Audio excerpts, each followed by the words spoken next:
Oi,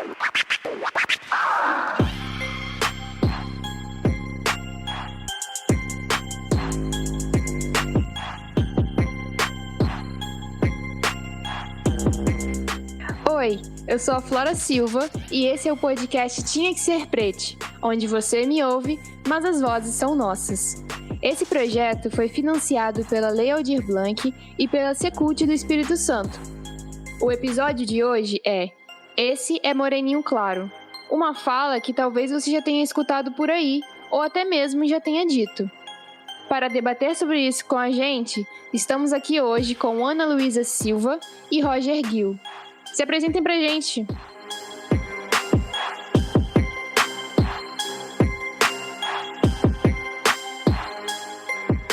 Oi, gente. Eu sou Ana Luísa, eu faço Ciências Sociais na UFES. Eu trabalho numa empresa de psicanálise, mas pretendo seguir a área de Ciências Sociais. Boa noite, um salve a todos. Sou Roger Gil, sou cineasta, mestrando pela UFES no curso de Comunicação e Territorialidades. Pesquiso amor como forma política e espiritualidade anticolonial. Eu queria trazer aqui um caso desse ano, 2021, que foi o caso do Gil do Vigor, do BBB. E aí teve uma situação, né, lá no programa, que o Gil, ele se autodeclarou como preto. E o Nego Di, né, que é um outro participante, ele e uns outros participantes comentaram sobre o Gil não ter o direito de fazer isso, de se autodeclarar como preto, porque ele não era preto. E aí, eu tenho até a fala aqui, né, pra certinha. Ele falou assim, não, pode dizer que é muçulmano, negro não. Ele tem cabelo liso. Teve alguém que disse para aquele cara, que ele é preto e ele acreditou. Ele pode ter alguém, um vô, uma avó negros. O racismo só sofre quem é da nossa cor. O policial não te para porque tua mãe é negra. Ele é um pouquinho sujinho. Se esfregar bem, 3 pontos. Essa frase, né, que um dos participantes trouxe é bem complicada, né, porque ela trata sobre autodeclaração, né, do Gil e do geral, traz o colorismo e também traz sobre a passibilidade que os mestiços têm, né, que que nós temos. Então, eu queria deixar vocês falarem sobre isso, porque eu quero ver fogo no parquinho. Pode xingar o Nego Di ou é proibido xingar no podcast? Porque, assim, esse cara é um sem noção. Ele entrou no BBB já queimado, já era um escroto antes de ter entrado, a gente já sabia quando ele entrou, né? Mas, focando um pouco mais na situação do que nele em si, eu acho que essa conversa, ela envolve muito com o que o Roger falou um pouco antes, né? Sobre a gente entender as diferenças entre você ser negro, mas você não ter a pele retinta. A gente sabe que a gente não passa por certas situações que eles passam. Entender que nós temos essa passibilidade que eles não têm. Então, uma coisa não vai excluir a outra, sabe? Então, eu já vi essa discussão sobre passibilidade diversas vezes no Twitter, em que ela sempre girava em torno de ou a pessoa de pele clara estava acusando essa pessoa de pele escura, meio que acusando assim de um certo racismo, sabe? Porque estava excluindo ela. Ou essa pessoa de pele escura estava acusando de não entender nada do que ela passava e por isso não poder se considerar negra. Enfim, e essa discussão ela é uma discussão assim, que para mim, na minha cabeça, é muito besta se você não entende.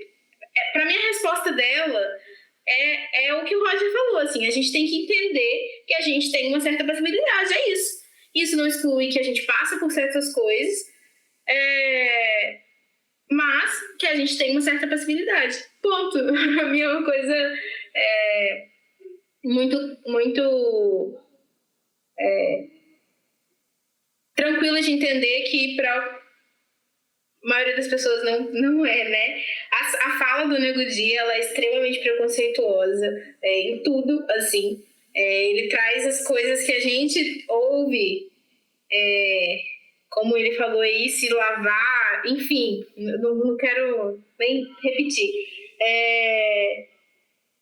Mas eu acho que vai um pouco do que você falou, né? As pessoas têm um pouco de dificuldade de entender a diferença dessa passibilidade, do que é essa passibilidade, do que é ter privilégios, sabe? Às vezes a gente tenta apontar essa passibilidade como um privilégio. Não é um privilégio. O fato de eu não... Um exemplo bem meu, né? Eu não me lembro de ter passado por uma situação onde as pessoas me olharam estranho por eu entrar de chinelo dentro do shopping. E eu sei de algumas pessoas que já passaram por isso, de serem seguidos pelo segurança porque entraram de chinelo dentro do shopping, ou de serem taxados de alguém sem condições financeiras por estarem de chinelo dentro do shopping. Eu nunca passei por isso. Isso não significa que eu tenho um privilégio. Isso só significa que eu tenho essa certa passibilidade. Nesse momento, eu não passei por essa situação, e que é um absurdo alguém ter que passar, sabe? Mas, ao mesmo tempo, eu sei que eu não tenho esse privilégio, porque quando eu entro dentro de uma certa loja de conveniência muito famosa, o segurança dela sempre faz questão de me seguir aqui na minha cidade toda vez. Eu acho que daqui a pouco ele deve me conhecer já, ele já sabe quem sou eu, mas ele me segue na loja toda vez. Acho que ele deve gostar mesmo de me seguir, deve ser. Entendeu? Eu acho que, enfim, girei para voltar pro mesmo ponto, né? Eu acho que o erro maior dessa situação é entender a diferença entre passibilidade e privilégio. Agora a gata puxou a polêmica. Nós vamos falar de Gil do Vigor, nós vamos falar de Anitta, nós vamos falar por que Daniela Mercury é a rainha do ré, por que Daniela Mercury é a rainha do axé e não Margareth Menezes. Babado. Agora eu vou botar a lenha na fogueira. Gente, falar sobre mestiçagem é um grande perigo. Por quê? Bacurau. Vamos trazer Bacurau agora para... Como ela é do cinema, então agora ela vai dar carteirada de cinema. Bacurau anunciou ali uma coisa em território brasileiro, que é uma certa pureza racial. Bacurau falou o seguinte: tem uma cena clássica, né, que os dois contratados, né, dessa agência de fora para matar a população, rola essa conversa na mesa, eles falam assim: mas vocês não são brancos, esse nariz não sei o quê, esse cabelo não sei o quê, pipipipipipi. Gente, a gente precisa entender que se não há branco no Brasil, não há racismo. Se não há branco no Brasil, a gente é a democracia racial perfeita.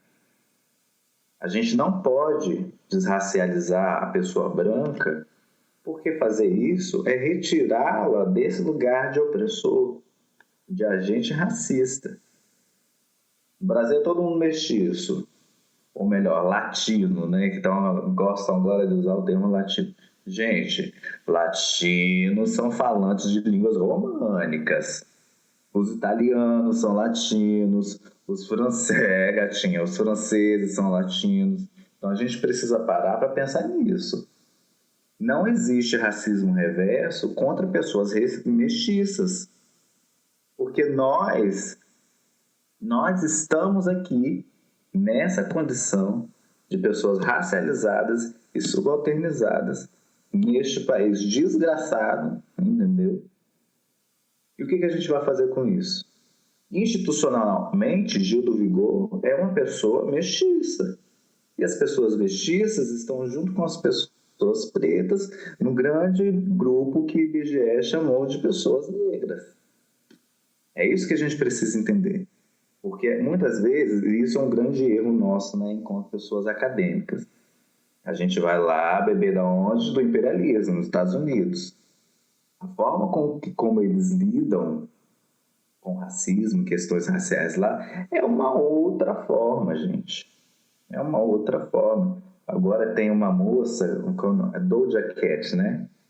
Existe uma grande discussão em torno dela, né? Mas lá existe a tal da One Drop Rule. Se você tiver um sangue de uma pessoa preta na sua família, você é considerado uma pessoa preta. Entendeu? Então, eu gosto de Mariah Carey porque ela deu o nome dela, entendeu? Ela se declarou birracial mesmo. Mariah Carey é babado. E tá aí, milionária, deitadinha na cama dela. Ela recebe várias coisas na cama dela, frutas, uvas, entendeu? Completamente... gatinho, um dia, quem sabe, a gente vai estar nessa condição. Mas, enquanto isso, a gente precisa afirmar e procurar se consolidar, né, como essa grande questão da esquerda hoje, né? Fragmentada. Se a gente não se entender enquanto grupo, a gente vai continuar da mesma forma, batendo uns nos outros. Então, falando mais sobre essa polêmica do Gil do Vigor e sobre outras também que o Roger trouxe, tem várias questões, né, no que aconteceu no BBB. Uma das questões é o fato de uma pessoa preta falar aquilo. Porque as pessoas pretas têm, como se diz, né? Parece que é uma pressão enorme em cima das pessoas pretas por serem, como eu posso dizer, todas as pessoas pretas têm que ser militante e tem que só falar a verdade e falar só o que é certo, porque se essa pessoa falar alguma coisa errada vai influenciar milhões e milhões de brancos e não sei o quê. E isso é normal. Os pretos, os mestiços, os brancos, os indígenas, todos somos humanos. Todo mundo já falou alguma asneira na vida. E é por isso que a gente está aqui também, né? Para a gente poder se educar mais. Então, o fato, sim, do Nego Di ser uma pessoa preta e falar aquilo tem um peso maior. Só que eu tento também não crucificá-lo por isso, porque ele também tem o direito de falar asneira, mas cada ação tem uma reação. Então, se ele falou asneira, ele vai ter que ver as pessoas dizendo que ele falou asneira e ele reconhecer que ele falou asneira. E também sobre... teve o outro caso também, né, do... Ai, gente, me fugiu no livro. O João. O João e a Camila, né, daquela questão do cabelo do João também, que foi uma pauta super importante. E o fato... e a questão que eles falaram sobre eles estarem cansados de falar sobre isso, sobre todo dia ter que ser militante, acordar, vestir a roupa de militante, pentear o cabelo de militante, botar o sapato de militante. E é muito cansativo realmente viver no Brasil, né? Porque todo dia a gente tem que ser militante, não só em questões raciais, mas também quando a gente é mulher também, né? Eu tô falando que eu sou mulher. Tem também essa questão de botar o sutiã de feminista, ou no caso, não botar o sutiã de feminista. E também tem outras questões, como o fato de a Poca estar presente na conversa. E a Poca, ela, pelo que ela disse, né, eu nunca procurei saber em fotos antigas, mas ela tem o cabelo cacheado, crespo, algo assim que ela disse, só que ela alisa o cabelo. E... enfim, né? Isso, ponto. E o Gil, ele, não querendo falar de cores, mas ele tem sim uma paleta de cor bem parecida com a do Projota. E isso tem que ser debatido, né? Por que que a gente olha para uma pessoa de um jeito e fala, não, essa pessoa não é preta porque ela não milita, como o Gil, que o Gil não costumava militar muito sobre isso, ele falava mais de outras coisas, e o Projota, né, que faz música sobre isso, e ele sim é uma pessoa preta. Resumindo, no fim de tudo isso, o que a gente tem que fazer é se informar. Tanto as pessoas pretas, tantas pessoas, como eu disse, todas as pessoas, os seres humanos, a gente precisa se informar. Se alguém estiver falando sobre colorismo, se alguém estiver falando sobre movimento negro, qualquer coisa a respeito dessa pauta, a gente tem que escutar. Mesmo que você não queira vir num podcast e falar sobre isso, pelo menos escute e não fale asneira por aí. Então, vamos passar agora para outra pauta polêmica, que é... E aí, gente, afinal, pardo é cor de papel? Respondam-me para mim, Roger e Ana Luísa. Então, eu acho que isso volta na questão das denominações, rotulações, paleta de cores dentro do Brasil, que a gente não sabe como definir, não sabe, tenta botar em 2, 3, e somos muitos, somos pessoas demais de poder determinar dessa forma, né? Então, gente, não sei responder essa não. É isso, eu acho que a gente conversa mais sobre o não branco, a gente tem que começar a conversar mais sobre o não branco do que sobre essas rotulações. Estou fugindo um pouco, talvez? Estou fugindo um pouco, talvez. Gatinha, pardo é papel, falam que é cor de pele também. Tem para quem quiser essa situação, entendeu? E a questão toda é, cada um precisa entender que, como a sua introdução diz, né? Por que a gente tem que estar sempre nessa função de educabilidade? Porque a gente precisa sempre prestar essa função, mais uma função, né, de educabilidade, de ensinar, de auxiliar de alguma forma as pessoas que têm privilégios a nos entenderem. Eu não quero ser entendida. Eu não tenho esse desejo de ser entendida. Percebe? E é essa que é a grande questão quando eu digo de orgulho. Quando eu digo de várias coisas que estão intrínsecas à minha existência.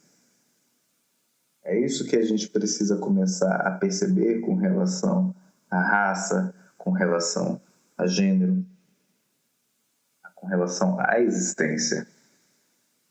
Porque aqui, neste lugar onde as nossas vidas acontecem, nós somos sim pessoas subalternizadas.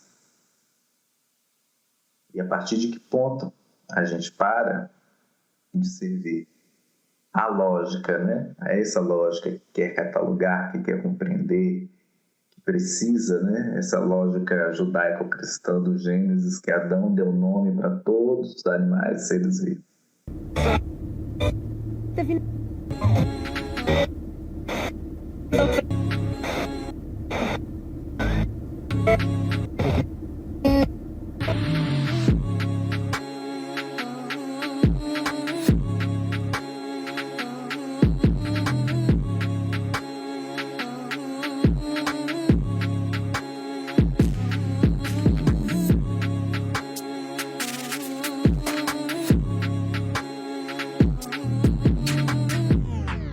Tem um vídeo chamado Eu Sou a Menina que Nasceu Sem Cor, do canal Manos e Minas, que é uma poesia de uma menina chamada Midria. Esse vídeo é quase que a apresentação desse tema, porque tem um momento que ela diz: o colorismo é uma política de embranquecimento do Estado, que por muito tempo fez com que eu odiasse os traços genéticos do meu pai herdados. O foco aqui, com certeza, não é o Estado, e sim o que a gente faz no nosso dia a dia para aprender sobre isso e entender como que isso é cultural e estrutural. A mídia não é a única que nasceu sem cor. Então é por isso que a gente está aqui para conversar um pouco sobre isso. Então, gente, o que vocês acham sobre o que a Miriam disse, sobre nascer sem cor? E outra pergunta também, vocês acham que vocês nasceram sem cor? Então, eu acho que essa pergunta, esse questionamento, né, de se eu nasci sem cor, foi um questionamento que... é um questionamento que me roda, assim, me rodeia ainda, mas eu não me questionava na infância. Eu sempre fui criada, na minha família nunca foi um questionamento se eu sou ou não negra. Então eu fui criada como negra. Ninguém nunca chegou para mim, não que tenha me marcado, né? E ninguém da minha família nunca questionou isso. Mas quando eu fui ficando mais velha, acho que no ensino fundamental, primeiro, algumas amigas que têm a pele mais retinta, elas me perguntaram, né? Quando eu falava que eu era negra, elas falam assim, como assim? Ana, como assim você está falando que você é negra? Não, eu sou. Você não é, não. Mas ainda assim, nunca foi nada que me levasse a questionar, né? Mas quando eu fui ficando mais velha, quando eu fiquei adolescente, passei para o ensino médio, mais especificamente, quando eu entrei na UFES, eu entrei pelas cotas PPI e me bateu assim esse questionamento, assim, eu não me questionava, mas quando chegou ali, eu fiquei pensando, e se na entrevista eles me disserem que eu não sou negra? Porque tem gente que diz assim, e se eles disserem, o que eu vou fazer? Porque eu sempre me considerei, mas e se eles não me consideram? E eu também não me considero branca, e ninguém nunca me considerou, o que eu vou fazer? Eu comentei isso com grande parte da minha família, foi uma questão assim que me preocupou bastante, e acabou que no dia da entrevista eu fiquei até tranquila na hora de conversar assim, com a mesa, né? E também não teve ninguém me questionando nada, né? E a UFES também, o Movimento Negro das Ciências Sociais, também me abraçou muito bem e ninguém me questionou nada. Mas esse questionamento, eu acho, ele fica muito na cabeça, assim. Ele fica tocando, assim, às vezes eu não fui criada pensando nisso. Eu demorei para começar a questionar isso, mas ele continuou, quando veio, ficou bem forte. Eu acredito que o espelho sempre foi um grande fascínio para mim. Quando ela diz da não cor, eu penso muito nessa infância com o mundo, quando a gente está no meio do campo e as únicas certezas que a gente tem, a gente se apega. Então, vieram os primeiros rótulos, né?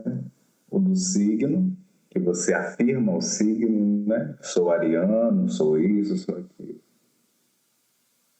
O gênero, né? Mas e a cor? O espelho sempre me disse muito isso. Na infância, na adolescência, quando eu via Edas no Crepúsculo, era aquela coisa assim, o sex symbol da geração, mas eu não era como ele, assim. Eu era rejeitado, né? Então, a gente passa por vários processos de autorrejeição, na verdade, por ocupar esse limbo, num primeiro momento, que o processo de mestiçagem traz para o Brasil, né? Processo de dúvida. Então, as poucas elucidações dessa dúvida que a gente poderia ter, a gente se apega, né? Num primeiro momento, assim.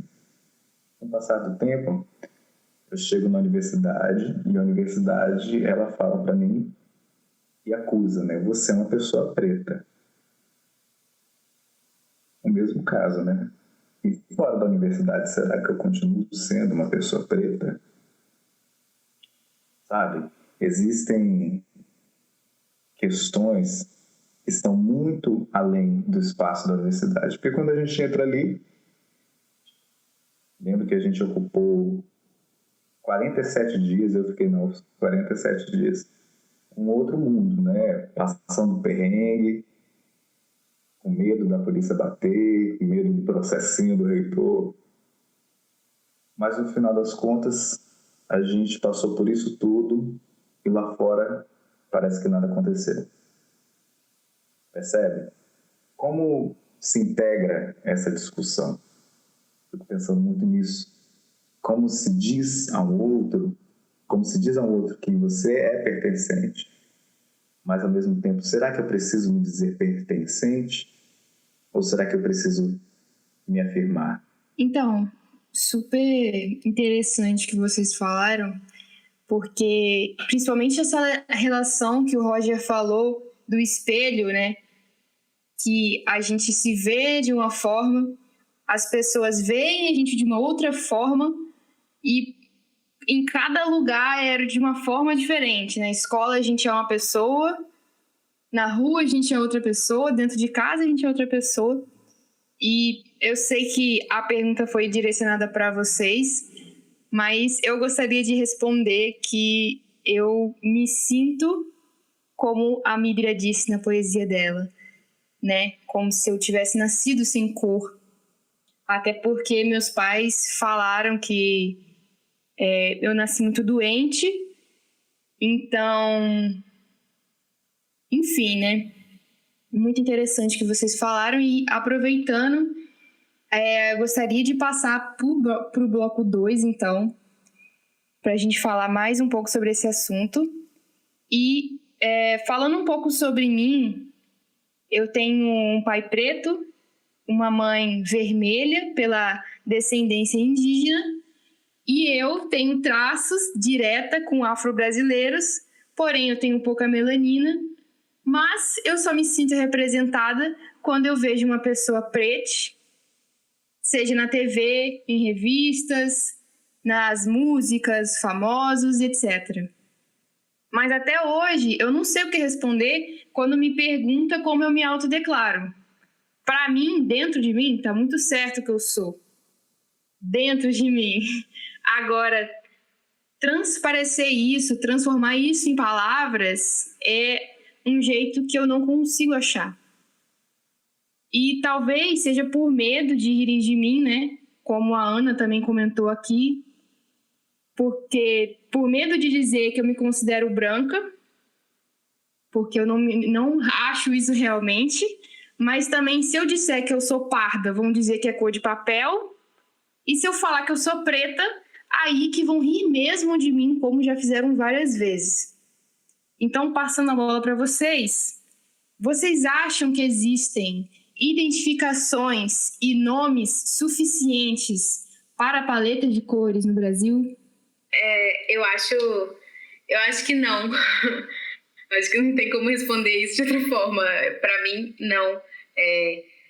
A gente sabe que o Brasil ele foi, entre aspas, colonizado de uma forma extremamente violenta, né? Ele foi invadido de uma forma obviamente violenta.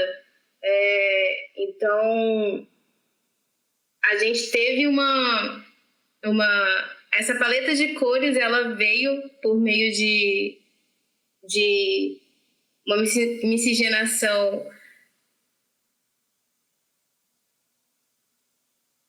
vinda de estupros, e isso vem acontecendo desde 1500. Então, a gente no momento, não existe somente branco e preto, ou indígenas. Então, a gente se encontra num ambiente, que é o Brasil, onde a gente tem uma mistura muito grande, né? A gente tem uma mistura muito grande dentro do Brasil. Mas as pessoas ainda têm muita dificuldade de ver isso. Então, essa paleta, ela é muito diminuída, muito ignorada, muito...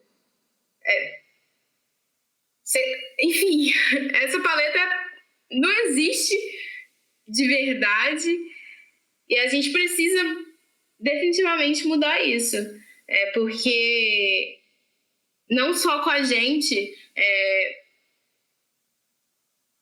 que não se identifica, não sabe onde se identificar, né? A gente também vê nipo-brasileiros que são taxados de asiáticos, mesmo tendo nascido no Brasil. A gente vê diversas vezes indígenas ou descendentes de indígenas que não são considerados indígenas por não terem identidades, características específicas. Então, a gente começa a entender que essa paleta ela não está encaixando nem 10% do Brasil, né? Nós vivemos num grande regime da hipervisibilidade. O que eu quero dizer com isso? A era do cancelamento, né?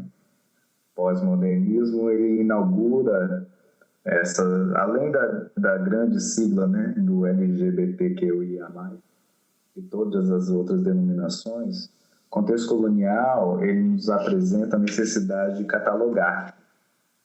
Então, nós estivemos sempre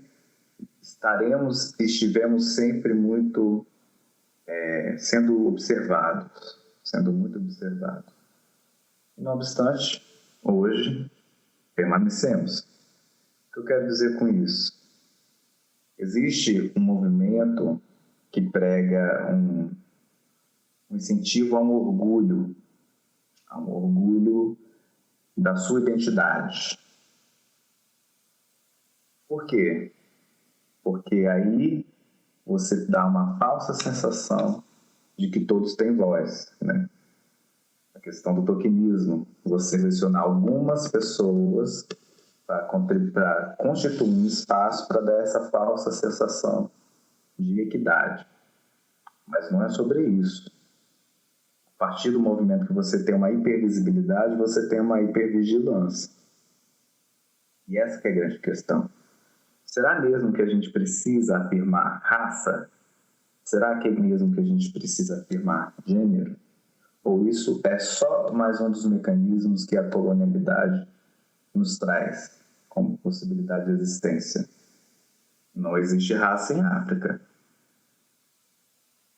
A raça ela acontece a partir do contexto colonial. Aqui, os ancestrais africanos foram chamados de pretos. Lógico, em África temos etnias. Etnias está mais ligada em aspectos culturais dos agrupamentos do que no contexto colonial, essa grande questão do orgulho, que na verdade aqui se torna, sim, uma questão política. Mas será que esse movimento do orgulho, ele surge de nós ou é só mais uma estratégia? Então, aproveitando que vocês falaram, né, os dois falaram sobre faculdade, universidade, eu queria saber mais um pouco sobre como que a faculdade ela trabalhou nesse processo de autoafirmação como pessoas pretas, como pessoas mestiças, se, né, vocês tendo voz, como foi preencher esses espaços que nas universidades não tinha ou ainda está bem precário? Então, eu acho que essa parte o Roger vai poder falar mais. Eu tô na universidade, mas eu fiquei 2 semanas no presencial e todo o restante está sendo no online. E assim, falando do online não só como movimento negro, assim, pelo que eu sei do movimento negro, mas também como todos os outros movimentos, rola uma dificuldade muito grande de ter acesso à universidade e a burocracia, enfim, a instituição, né? E uma dificuldade muito grande de divulgar, né, o movimento, atingir os alunos, porque no online fica tudo mais complicado. Normalmente, os movimentos, eles funcionam, a divulgação funciona muito de boca a boca, indo em sala, e, enfim, e no online isso acabou, né? Então, eu acredito que o Roger vai poder falar um pouco melhor sobre isso. Existe uma questão com relação à negritude e à afirmação dentro da universidade que ela é capciosa no sentido de a gente precisa entender que nós não podemos falar pelas pessoas retintas. Ponto. Lógico, racismo ele é algo que constitui o território brasileiro, mas ele nos atravessa de uma outra forma. A gente precisa lembrar que existe uma radicalidade nessa questão toda, que é, assim, uma questão fenotípica, cor de pele. Então, precisamos entender, enquanto universidade, né, que foi estruturada nos modelos europeus de produção, de saber, né, essa coisa desse desejo de catalogar, de conhecer, de depreender, certo? A gente precisa entender nisso tudo também que é uma outra forma de estar no mundo, que é a nossa existência. A academia ainda não dá conta disso. E ela, por não dar conta disso, ela tem um movimento de agrupar. Você é isso aqui. Então, já que você é isso aqui, você pode representar este grupo. Como a questão do feminismo. As mulheres pretas têm pautas independentes das mulheres brancas. E essa que é a grande questão.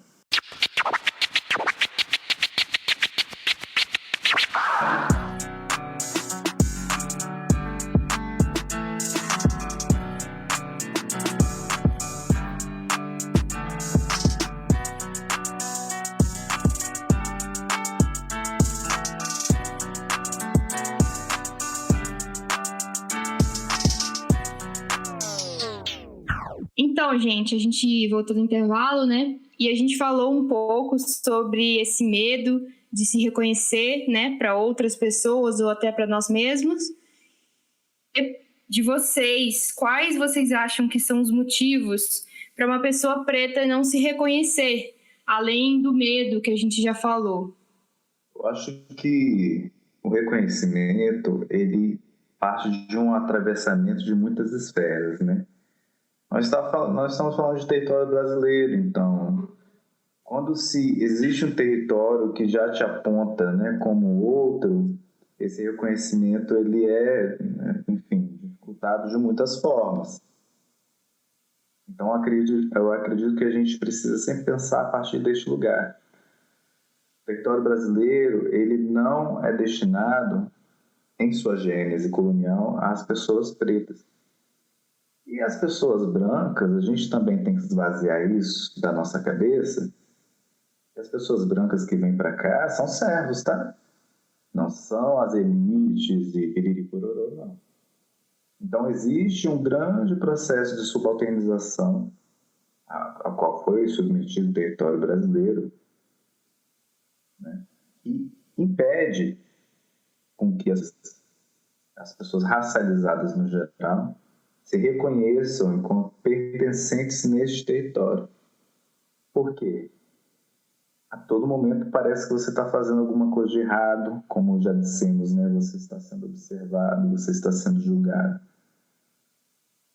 Eu estava lendo outro dia um texto falando que as pessoas brancas, elas têm muito pouca dificuldade algumas têm pouca dificuldade de sentir culpa, de sentir, né, que deixa a mente delas apertadas, assim.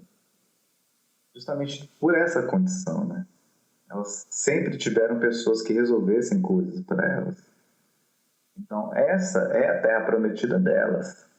E essa que é a grande questão. Existe um projeto que nos diz a todo momento que não somos pertencentes daqui.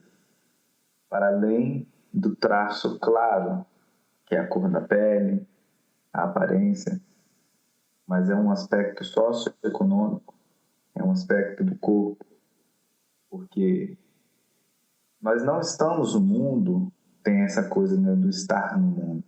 Estar no mundo das pessoas racializadas é dissonante ao estar no mundo das pessoas brancas, né? Porque existe uma outra forma que não entendemos ainda, justamente porque somos tratados a partir da psicologia branca, a partir da educação branca. Se você pegar e olhar as instituições de asilo para pessoas em condições mentais, você vai ver que a maioria das pessoas lá são pessoas pretas, são pessoas racializadas. Os maiores artistas estão lá, internados como a própria branquitude, está cheia de pessoas loucas, assim. Nós sabemos que não é sobre isso. Então existe um grande processo de... É uma doença, né? É uma patologização desse corpo. É o outro, é o corpo estranho. Porque o corpo estranho a gente precisa de um antígeno, né? A gente está vivendo aí agora a loucura da corrida das vacinas. Do antígeno. E qual é o antígeno? Qual é o anticorpo para esse corpo? As ferramentas que o Estado tem, a polícia. Enquanto o Roger falava, eu lembrei de um artigo que eu li. Foi a tese de doutorado da antropóloga Milene Mizrahi, eu não sei pronunciar o sobrenome dela. Enfim, o artigo ele se chama Cabelos Ambíguos, Beleza, Poder de Compra e Raça no Brasil Humano. O foco do artigo dela não é exatamente sobre isso. O foco do artigo dela é um pouco sobre os cabelos, mas um dos pontos que ela levanta nesse artigo é um pouco sobre a relação que ocorre dentro no Brasil, né, entre a raça, entre as características afro-brasileiras e a pobreza. Ela levanta isso. Como que no Brasil a gente associa o cabelo crespo, a cor de pele, enfim, à pobreza. E eu acho que isso é uma das coisas que estão intrínsecas na gente, né? A gente enquanto população, né? Enquanto pessoas, indivíduos, enfim. A gente acaba carregando isso ainda, obviamente, porque continua dentro da sociedade. Enquanto isso não muda, nós não mudamos. Enquanto nós não mudamos, isso não muda. Então, esse pensamento, eu acredito que faça parte. Devido a esse pensamento é que vem a ideia de que essas características são feias. Então, eu acho que tudo isso e o fato de não termos representatividade e um desvencilhamento dessa ideia, ela leva a você querer se afastar, né? Como o Roger falou, você querer negar a sua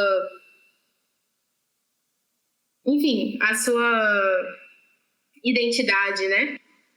Com certeza, e além também dessa negação que vocês falaram, a própria resposta da pergunta que eu fiz de quais são as dificuldades para uma pessoa se reconhecer preta é justamente o colorismo, porque a pessoa, às vezes, ela tem a pele retinta, mas ela é muito magra, e aí vem aquela questão de que as pessoas pretas têm um corpo avantajado, aí ela tem essa dificuldade de se reconhecer preta por ser magra.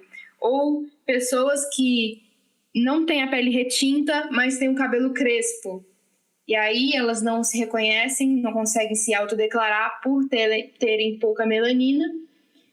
E então é justamente isso que a gente está falando, desse medo de se autodeclarar por ser uma mestiçagem de coisas, de indígenas, muitas vezes de europeus, muitas vezes não, com certeza, né? De europeus também.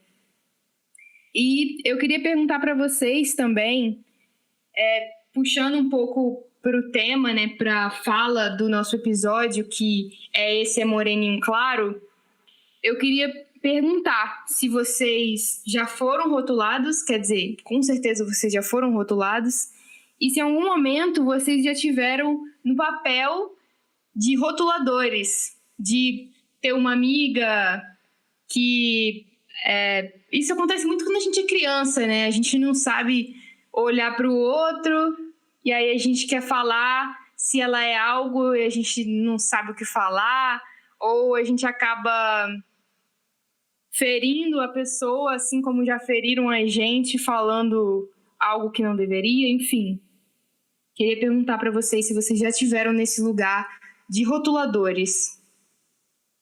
Começando de rotuladores, eu tenho certeza que eu já estive e continuo rotulando pessoas numa posição que elas não estão e não querem estar, por preconceitos, né? A gente acaba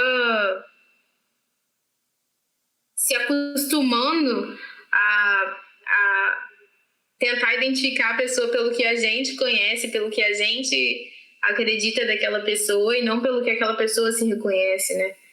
E acaba tendo essas atitudes. Eu tenho certeza que eu já fiz isso diversas vezes e que eu provavelmente ainda farei.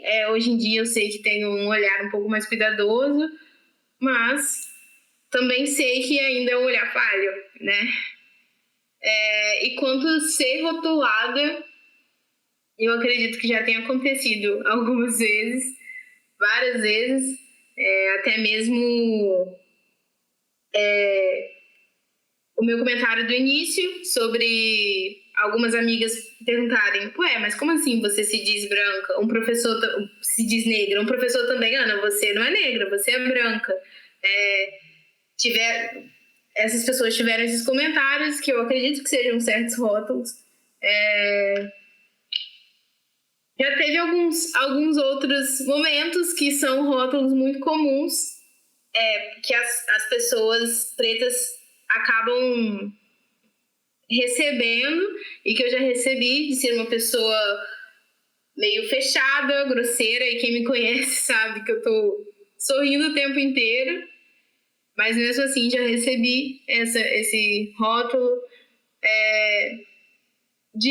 Já ouvi alguns comentários que eu não sei se entra como rótulo, mas acredito que sim, sobre o meu cabelo.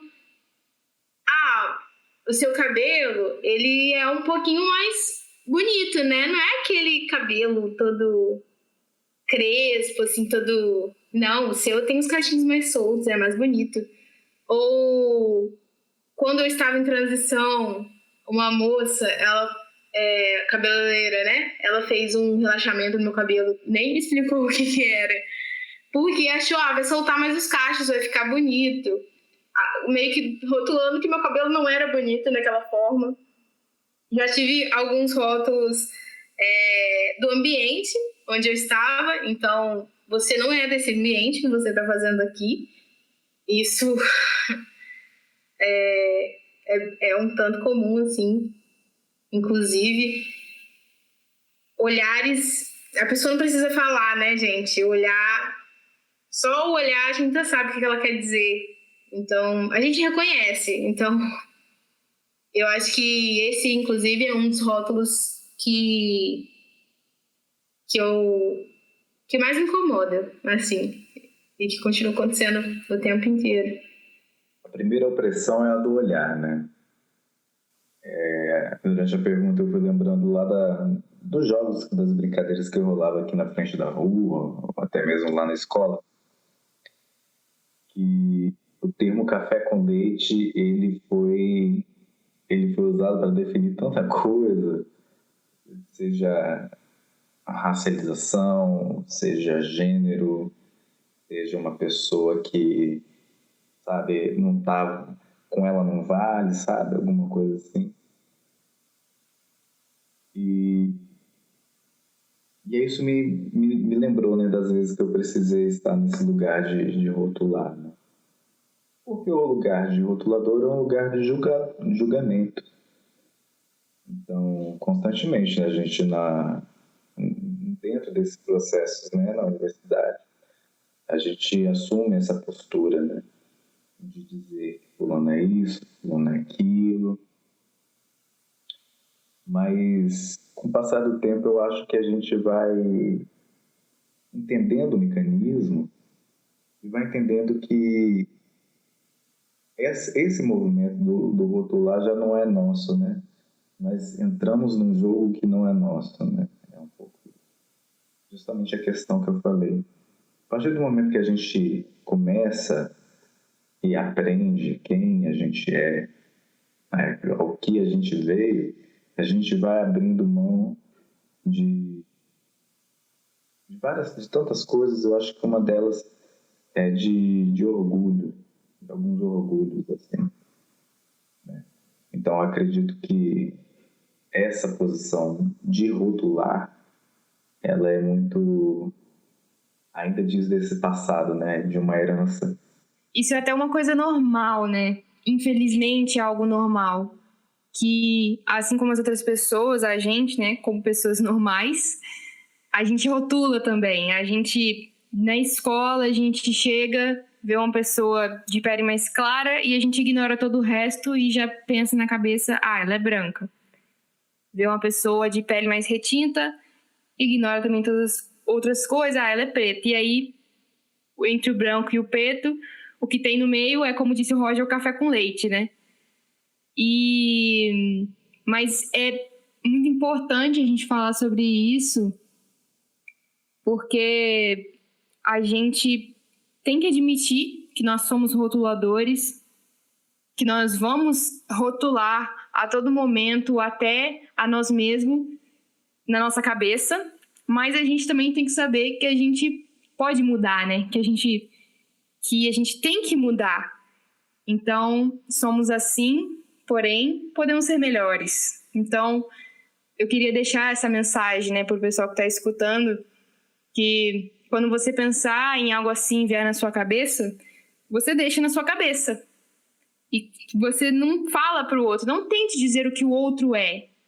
Até porque, como o Roger disse, a gente não devia nem pensar nisso, né, o que somos. Como ele disse, na África não tem isso. Então, por que aqui no Brasil tem? Se somos todos da África, todos viemos de África, então é isso.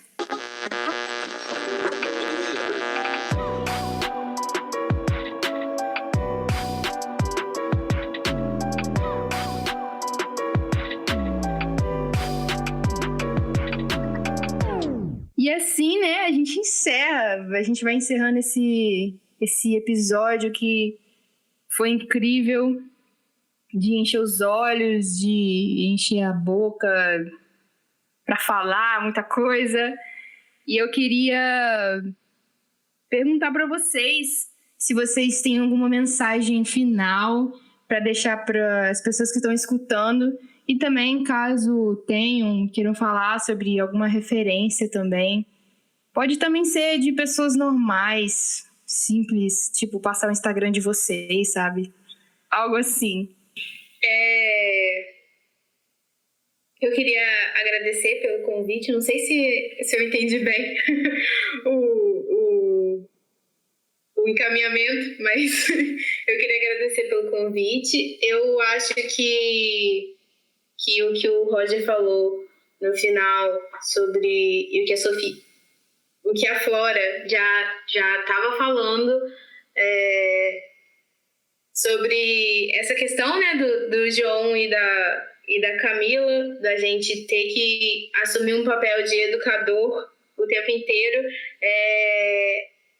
Acho importante destacar que existem pessoas que trouxeram já muito material e que é só pesquisar. A gente entende que tem pessoas que realmente não tiveram oportunidade de pesquisar, mas existem pessoas que não pesquisaram por pura preguiça ou por quererem continuar nessa ignorância, enfim. E eu não tenho que assumir um papel de educadora quando eu não quero. Então, eu acho que essa é minha fala final, assim. Pesquisem. A gente tem a Djamila Ribeiro, a gente tem a Lélia Gonzalez, a gente tem diversos profissionais das ciências humanas que falam muito sobre essa área, sobre o colorismo, sobre a negritude. Pesquisem, sabe? E é isso. Meu Instagram é AnaPSLu. Fiquem à vontade para me seguir. É isso. Galerinha, deixa o seu like, se inscreva aqui no canal, tá? Porque é o babado aqui do podcast. Vou deixar aqui o meu arroba, que é @RogerGil. Também, né? Pode me seguir lá. Mas o que eu queria falar mesmo, assim, temos, pegando a linha, né, da Ana, pesquisadoras maravilhosas como a J. Mombaça, que analisa, inclusive, uma obra de Glissant, que é Pelo Direito à Opacidade. Então, nos tirem dessa condição de educabilidade. Não quero, eu falo por mim agora, eu não quero ser entendido, eu quero sentir a minha existência. Vamos se divertir assistindo um Bacurau, para vocês refletirem tudo isso que a gente falou agora, dar boas gargalhadas nesse filme tão engraçado, né? Fala muito sobre esses processos de mestiçagem neste país desgraçado. E é isso aí, gente. Grande beijo, quero agradecer a produção, tá? Obrigado a todos, a Flora, a Elisa. Obrigado por essa oportunidade de dar meu close. Então, gente, gostaria de agradecer a presença da Ana Luísa Silva e do Roger Gil por terem participado dessa conversa sobre essa pauta tão importante que a gente vê muito por aí, mas nunca para realmente refletir sobre o impacto disso tudo na nossa vida. Queria também agradecer a todos que tiveram um pouco do seu tempo para escutar esse episódio até o final. Para conhecer a gente e o nosso projeto, sigam lá nas redes sociais e acessem o nosso site. O Insta é @meouveproduções. Lá, vocês também vão achar o Insta dos nossos convidados, então sigam eles também. Lembrando que esse projeto foi financiado pela Lei Aldir Blanc e pela Secretaria Estadual de Cultura do Espírito Santo.